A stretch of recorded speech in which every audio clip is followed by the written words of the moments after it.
Bienvenue dans notre info été d'aujourd'hui. Cette semaine, nous partons à la recherche de manières différentes de travailler. Hier, nous avons rencontré un nomade digital. Aujourd'hui, nous allons rencontrer des employés un peu différents dans l'institution Chantemerle au domaine du Schlossberg à La Neuveville. C'est ici que travaillent des gens avec handicap qui sont intégrés par leur travail et qui vivent même ici. Comment est né ce projet? Eh bien, nous allons le savoir avec Barbara Petrick qui a créé ce projet avec son mari. Tout ça, on va le découvrir après les infos.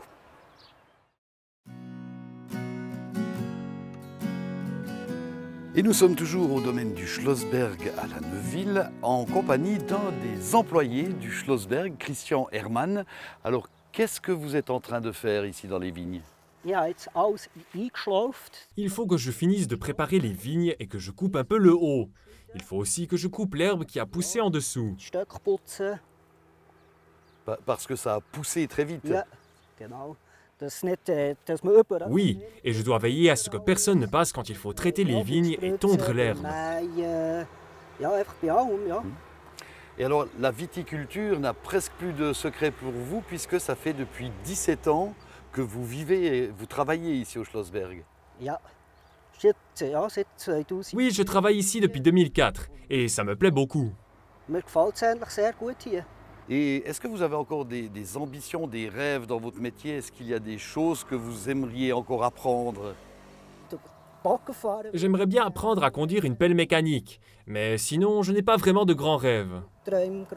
Christian Hermann, merci beaucoup. Je vais essayer d'aller trouver Barbara Petrick qui est à l'origine de cette institution Chantemerle qui a débuté ses activités en 2002.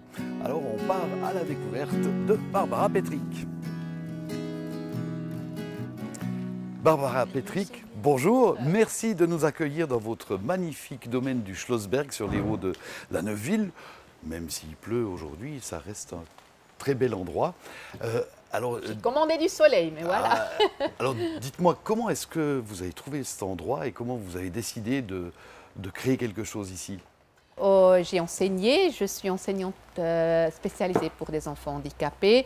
J'ai enseigné longtemps et puis... vu que mon mari il était dans la formation des futures enseignantes, on a toujours dit ouais, la formation pour les enfants handicapés, c'est pas mal, c'est assez individuel. Mais après, quand ils sortent de l'école, il n'y a pas un grand choix. Pour les adultes handicapés, il y a les grandes structures, il y a les foyers protégés où ils travaillent, mais à part de ça, il n'y a pas grand-chose. Vous accueillez toutes sortes de personnes handicapées ou bien c'est surtout le handicap mental qui est représenté chez vous? C'est surtout des handicapés mentaux et psychiques.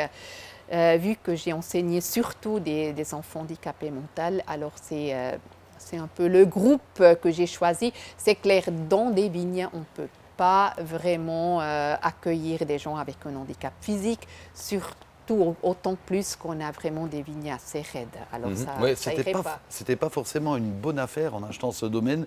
D'abord, il n'y avait plus de vignes plantées et puis vous êtes vraiment en pente. Hein. C'est un peu les dernières parcelles que les vignerons ne voulaient pas. Exactement, oui, c'est ça. Et puis oui, on a tout replanté et puis après, c'est des travaux super bien structurés. Il y a les lignes, plante par plante, ça se répète, toujours les mêmes travaux par rapport à la saison. Et puis, c'est super pour des gens qui ont des problèmes, de vraiment faire un travail à continu. Et puis, on a vu ça, vraiment, c'est bien, ils arrivent bien, ils ont du plaisir. Ça dépend, c'est clair, de personnes ou du problème qu'ils ont. Et alors, voilà, vous êtes une petite structure quasiment familiale, oui, puisque certaines personnes qui travaillent ici vivent ici également.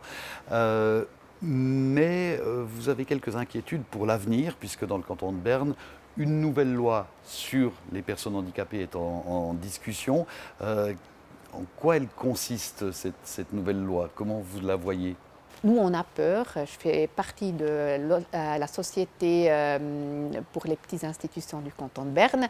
Et puis, on a peur, vu qu'on a entendu que voilà, le canton va quand même choisir des institutions qui sont valorisées pour vraiment accueillir les gens handicapés, toutes sortes de gens handicapés mentalement. Alors, je ne parle pas des personnes handicapées, disons, sourds ou aveugles. Là, je pense, pour eux, la loi, elle sera bonne. Moi, je parle là des personnes handicapées. Donc une certaine crainte de votre part concernant ces lois. Parce que nous, les petites institutions, on ne va jamais faire partie des institutions valorisées du canton. Alors on a posé la même question à la directrice du collège cantonal des personnes handicapées pour savoir ce qu'elle pensait de cette loi, comment elle voyait ça, elle qui représente un panel plus large d'institutions. Elena von Boyce l'a rencontrée pour nous.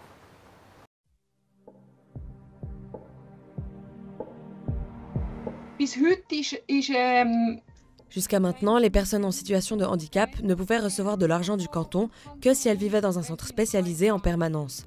À l'avenir, elles devraient aussi recevoir de l'argent quand elles ont un domicile privé, avec l'aide par exemple d'un assistant ou d'une assistante qui est embauchée pour s'occuper d'elles. De même, dans le cas où ce sont des proches aidants. C'est pour nous une amélioration qui est très importante avec cette loi. Oder sogar wenn Angehörige sie betreuen. Und das ist natürlich etwas, was aus unserer Sicht ganz eine wichtige Verbesserung ist an diesem Gesetz.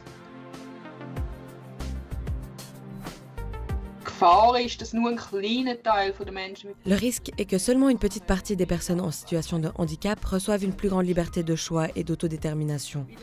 Le projet de loi pose différentes limites autour de l'autodétermination et de la liberté de choix. Par exemple, les personnes recevant une grande somme d'argent doivent être des stationnaires permanents. Ceux avec moins de besoins ne sont pris en charge que de manière ambulatoire. Cela leur donne la possibilité à l'interne de mettre en place beaucoup de restrictions au niveau de l'autodétermination et de la liberté de choix. Le projet de loi n'est pas clair sur la façon dont il souhaite mettre cela en place. Nous voulons que l'autodétermination et la liberté de choix qui sont à la base de cette loi soient concrètement mis en place.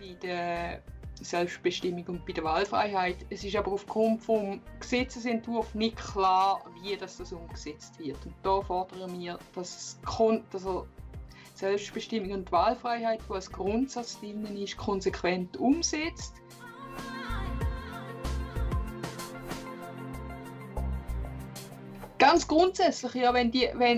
C'est clair que si les petites institutions venaient à disparaître, ce serait une perte dans la diversité de l'offre. Mais je ne suis pas sûre que cela va arriver, parce que le nouveau système permet aussi que, par exemple, une personne avec un handicap ne puisse plus uniquement être prise en charge dans un atelier protégé, mais puisse aussi avoir un emploi de niche dans une ferme, par exemple. De plus, la famille de paysans pourrait même recevoir une compensation pour la prise en charge de la personne. Cela serait une vraie victoire au sein de ce système.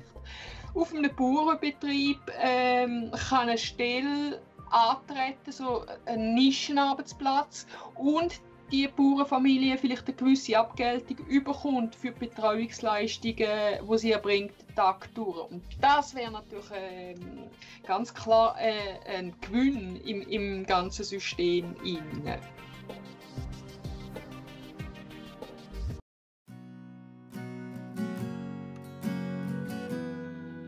Et nous nous trouvons à présent dans le local de la Neufville où ce vin du Schlossberg est étiqueté, empaqueté, prêt pour la livraison.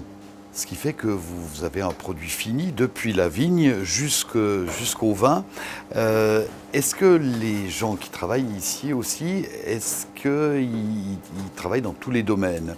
Ou est-ce que ça veut dire qu'ils sont dehors, comme on a vu Christian tout à l'heure, ils sont de temps en temps à l'emballage? Est-ce qu'il y a un tournus ou est-ce que chacun est spécialisé? Il y a les deux. Alors, Christian, ça c'est clair, il est le plus fort. Alors lui, il est surtout dehors. Il suit tous les travaux dans les vignes, aussi avec les machines. Pendant l'hiver où il y a moins à faire dehors, il aide aussi pour comment est-ce qu'on dit, dans la restauration, construction, il est là-dedans aussi. Tandis que les autres, alors c'est un peu plus varié. Il y a les travaux dans les vignes, un peu plus simples. Après, il y a les travaux dans la maison, tout ce qui est ménage, nettoyage, cuisine. Là, il y a des tournus, ils aiment tous. Alors, il y a chacun qui qui a sa journée pendant la semaine, il peut cuisiner, assister à cuisiner. Chacun a ses spécialités aussi. Alors, le travail ne manque pas. Est-ce qu'au niveau de l'instruction, suivant le problème que ces gens peuvent avoir, est-ce que ça demande plus ou moins de temps? Comment est-ce que vous y prenez pour apprendre aux gens à faire ce qu'ils doivent faire? Alors oui, là, ça dépend de homme à homme, mais c'est clair, c'est aussi notre job. Alors il faut adapter le travail à eux ou leur montrer comment il faut faire. Et puis voilà, des fois on arrive, des fois on n'arrive pas. Et puis des fois il faut aussi dire, maintenant c'est moi qui termine ou c'est moi qui finis, parce que voilà, sinon on n'a pas de résultat. Alors, Barbara Petrik, merci beaucoup de nous avoir fait visiter votre domaine, de nous avoir expliqué comment tout cela fonctionnait et bon vent pour la suite. Merci.